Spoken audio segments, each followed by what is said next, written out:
Now, the second one is the high volume edge. So the high volume edge is basically something has happened in the markets where the stock is gapping on, it could be the highest volume ever. So it's the highest volume the stock has ever seen. It could be the highest volume in over a year. So from one earning cycle to the next, the stock is now exhibiting massive volume, and it qualifies as the highest volume in a year.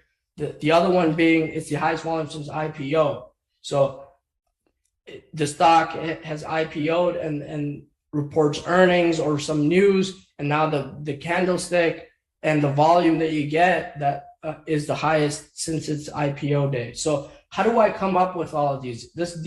The way you come up with them is you go and study how do successful IPOs act? How do they double, triple, and then some? And you'll see a common thread that Facebook back in 2004 or 5 did the same thing. It was down, beaten down, just like Snapchat, Twitter back in the day when the market was favorable for those stocks. And how did they come out of that? They exhibited this very particular characteristic, which was the highest. They had the highest volume since IPO. They reported earnings. There was some favorable news or something that caught the market off guard, or some new information that came out, and it was visible accumulation on the charts. It was so exciting that the institutions could not hide it, right? So, and that is one of the edges I deploy. Now, there might be, over the years, if I keep studying and the market changes and I have to look for a different type of HV edge, then you add that to your toolbox or your arsenal, and you keep developing or incrementally improving upon that over a span of years. So one thing I want to make sure, like at first, I would always look at highest volume ever or highest volume in a year. When I studied IPOs, I added highest volume since IPO. So a lot of these come from your, you have to study the markets to improve your edge in the market itself. So let's dive into an example here. So Twilio, for example. So this particular gap up back in May 2020, Twilio reported earnings. Has a massive gap up in price. The closing range on that particular day is greater than 50%. The volume that we see on that day is the highest volume in a year. That is telling me that there are institutions that are piling in to this particular name. And that is an edge, or that is something that I've seen in the past. So if it's something that I've seen in the past, the probabilities of it working in the future, if human emotions have not changed over a span of a century, then the probabilities of me extracting a profit out of this particular name are high.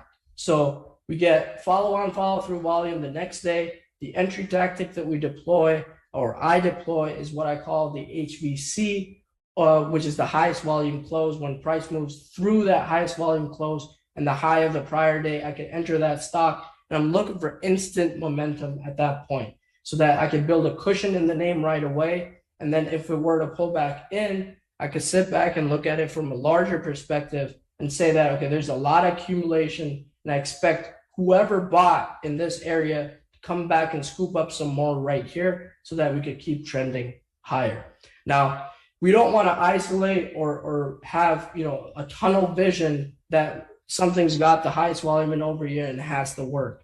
The market, the group, the Fed policy all come into play and allow you to, allow this stock to keep going from where it started. But it all starts from this highest volume in over a year. If you start tracking those, over a span of, 1 to 3 months, 1 to 8 months, you'll develop an instant and feel for these names and how they perform from these particular, visible accumulation on the charts.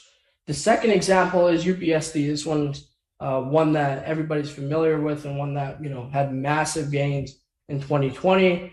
We see these 3-day big runs, but the common thread that would tie all of these runs is the fact that this was the highest volume since IPO day. Now, if this is the highest volume since IPO day, there's something that has happened on that particular day. It might be news. It might be, it doesn't really matter. Upgrades. Someone came out and said they bought stock. This person took a position, blah, blah, blah. there's really, it doesn't really matter what it is, but it's exhibiting that particular edge or that characteristic that we're looking for in the markets. And then you can deploy the HVC, which is when the price goes through that highest volume close. You place your stops tightly. Maybe you take a 1 to 2% stop, or maybe, some traders take 3 to 5%. And depending on the character of the name, you adjust accordingly.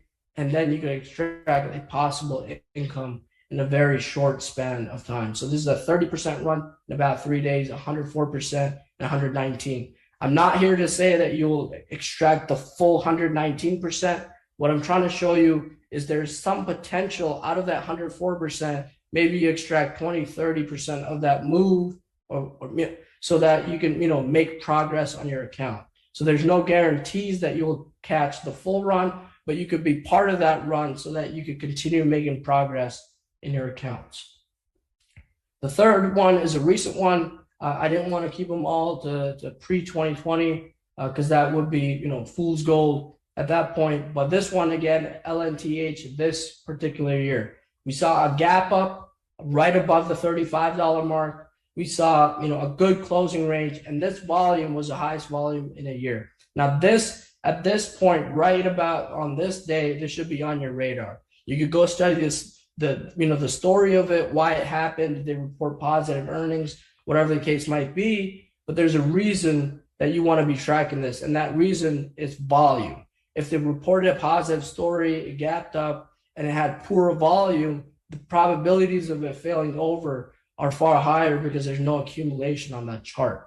The fact that we see the highest volume in a year tells us that there's visible accumulation, there's institutional interest in this particular name, and that's the reason we want to be tracking it. And that's really the essence of the HB edge that we have in the markets. Then we see follow-on, follow-through volume. So the entry tactic you can deploy is the HVC area. It comes above that and the high of the prior day, and you get instant momentum out of that area where the stock is not making any excuses, right? And then this one has made about a 75% move this year. It's been a bit of a grind and choppy in the way it trades, but the real momentum started from this, gapping above this 35 spot, closing good, greater than 50% closing range, and then follow through action right away. Someone saying, I have not had enough of this stock and I want more the very next day.